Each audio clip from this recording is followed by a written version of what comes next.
Hey everyone, and welcome back to the channel. Today, we're taking a trip back in time, not just to any era, but to a moment of explosive creativity, cultural rebirth, and profound social change.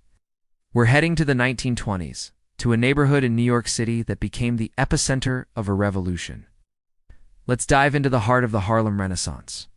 So, what exactly was the Harlem Renaissance? Picture this. It's the Roaring '20s.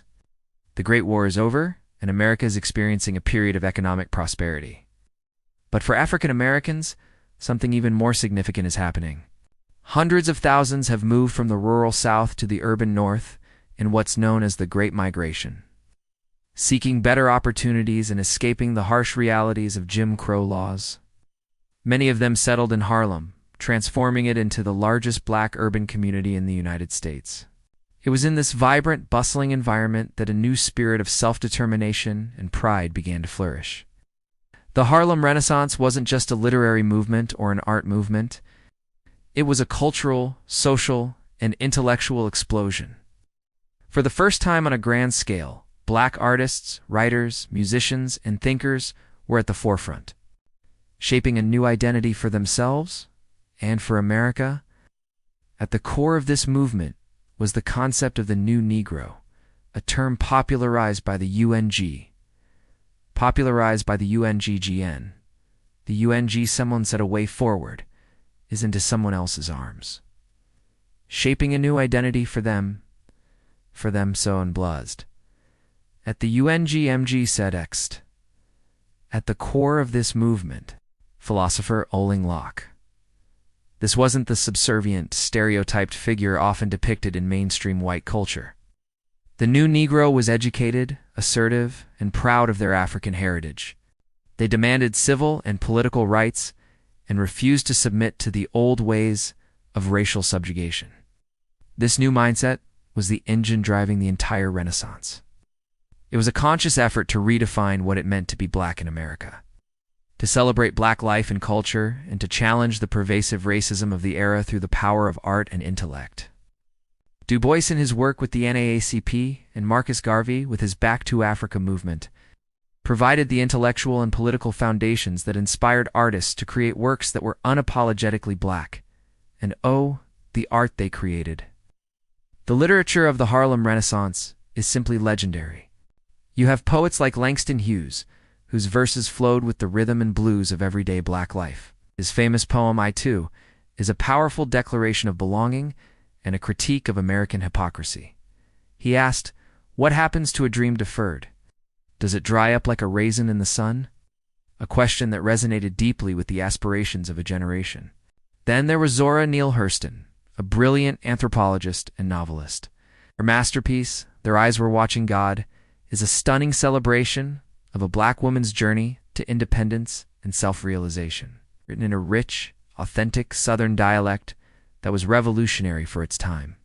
Authors like Claude McKay wrote with fiery passion against racial injustice in poems like If We Must Die, while Countee Cullen explored the complex identity of being both a poet and a black man in America.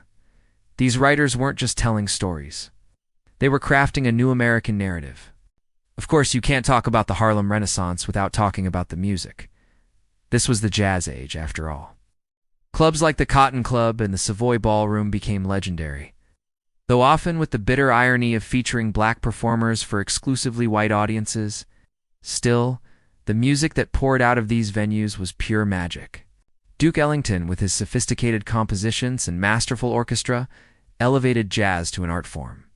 Louis Armstrong, with his virtuosic trumpet playing and iconic gravelly voice, became one of America's first true superstars.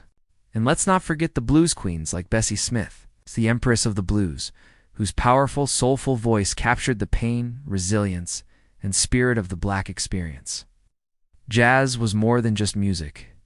It was the soundtrack of modern urban life. It was improvisational, energetic, and a little bit dangerous, the perfect expression of the era's dynamic energy.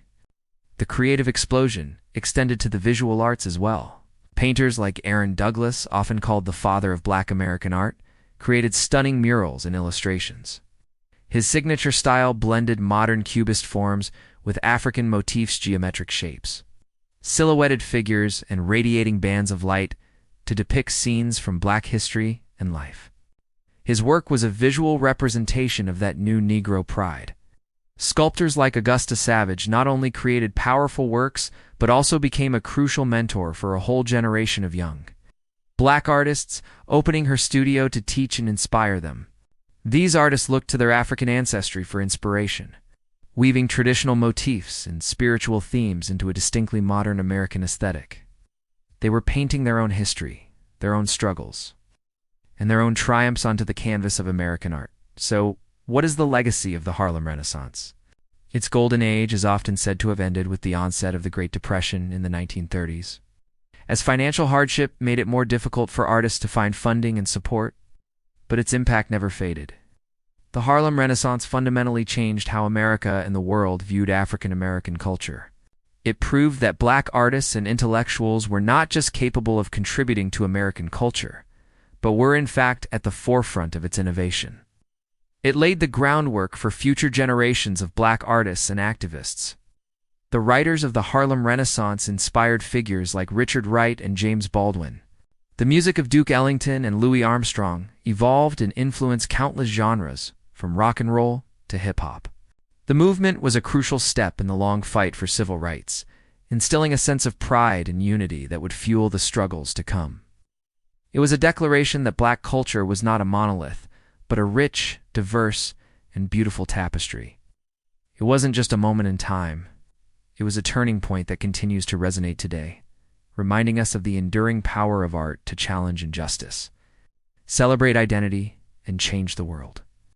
Thank you so much for joining me on this journey back to 1920s Harlem. Such a fascinating and important period in history, and we've really only scratched the surface.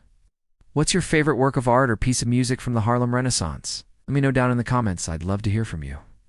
If you enjoyed this video and learned something new, please give it a thumbs up and consider subscribing to the channel for more deep dives into history and culture.